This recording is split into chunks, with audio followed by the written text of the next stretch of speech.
राधे साथियों, कैसे हैं? उम्मीद है आप अच्छे होंगे। आज का जो प्रसंग है भक्तिमती मंगला गौरी का है। भक्तिमती मंगला गौरी का चरित्र अत्यंत पवित्र और चिंताकर्षण है।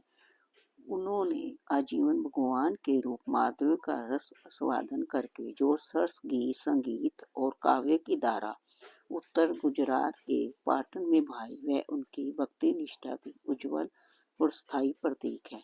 200 साल पहले की बात है, उन्होंने गुजरात को अपनी उपस्थिति से गौरवान्वित किया था।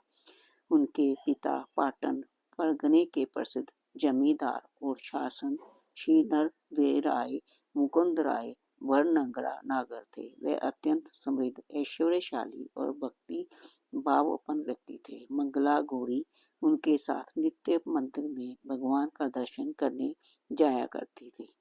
उनके भावी जीवन विकास में इस शुभ संस्कार का बड़ा प्रभाव पड़ा था। मंगला के पति नर्मदा शंकर लाखिया ने थोड़े दिनों तक गृहस्थ आश्रम में रहने के बाद काशी में जाकर संन्यास ले लिया। कालांतर में उनके दोनों पुत्रों की मृत्यु हो गई। इन परिस्थितियों ने उनका जीवन ही बदल दिया। वे अपने पिता के घर चली आई और उनके जीवन के शेष दिन उन्होंने वही पूरे किए। भगवत सेवा में ही उनका समय बीतने लगा। वह रात दिन भगवान के श्रृंगार और भजन पूजन तथा सत्वन में ही सघन रहने लगी थी। उनकी संगीत निपुणता ने उन्हें मधुर काव्य कंठ प्रदान किया और वह भगवान की लीला के पदों की रचना करने लगी। आसपास के स्त्रियों का समूह उमड़ कर उनके समर्पण में भजन करने लगा। पाटन क्षेत्र पवित्र उठा, दिशाएं भगवत माधुर्य से संपन्न उठी। मंगला गौरी ने गुजराती और व्रज भाषा दोनों भाषाओं में पद रचना की है। जमुना जी की आरती और पाटन के गिरजाधारी जी के गरबा अत्यंत प्रसिद्ध रचनाएं हैं। उनकी अन्य देवों में निष्ठा थी। महादेव, गणेश आदि के संबंध में उनके अनेक पद मिलते हैं। मंगला गौरी का जीवन पूर्ण रूप से भगवान के चरित्र विंदन में समर्पित था।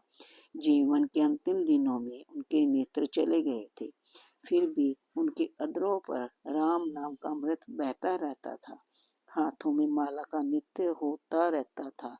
पाटन में ऐश्वर्यशाली व्यक्ति गोविंद राय मजमूदार के जीवन में मंगला गौरी की भक्ति निष्ठा का प्रभाव पड़ा। वे उनके भाई थे। बहन को कीर्तन करते देखकर वे आवेश में भगवान के श्री विग्रह के सामने पैरों में घुंघरू बांध कर नाचा करते थे।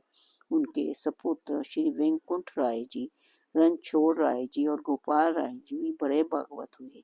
एक बार मंदिर में धूमधाम से कीर्तन हो रहा था। भगतजन प्रेम विभुक्त होकर भगवान नाम उच्चारण कर रहे थे। उसी तुमुल हरि नाम ध्वनि का रस वादन करते हुए मंगला ने संसार से विदा ली। वह वास्तव में महान भक्तात्मा थी। साथियों, कलयुग में तो हम भगवान को बहुत ही जल्दी पा सकते हैं अगर हमारी भक्ति सच्ची और निष्ठा हो। भक्ति में अगर हम संसारिक कामों को भी साथ में करते रहेंगे, लेकिन भगवान का नाम सबसे पहले करें, सारा कुछ सारे काम भगवान को समर्पण करें, तो हमें भगवान की उत्पत्ति बहुत जल्दी मिलेगी। भगवान हमारे सामने हम बहुत जल्दी प्रकट होंगे। इसलिए भगवान का नाम हमें हमेशा लेते रहना चाहिए और सारे काम करते हुए जो भी कर्म है वो उनके समर्पण करते रहना चाहिए। साथियों, ये प्रसंग आपको कैसा लगा अब मुझे अवश्य बताना, और अगर कोई त्रुटि रह गई हो तो क्षमा करना। धन्यवाद।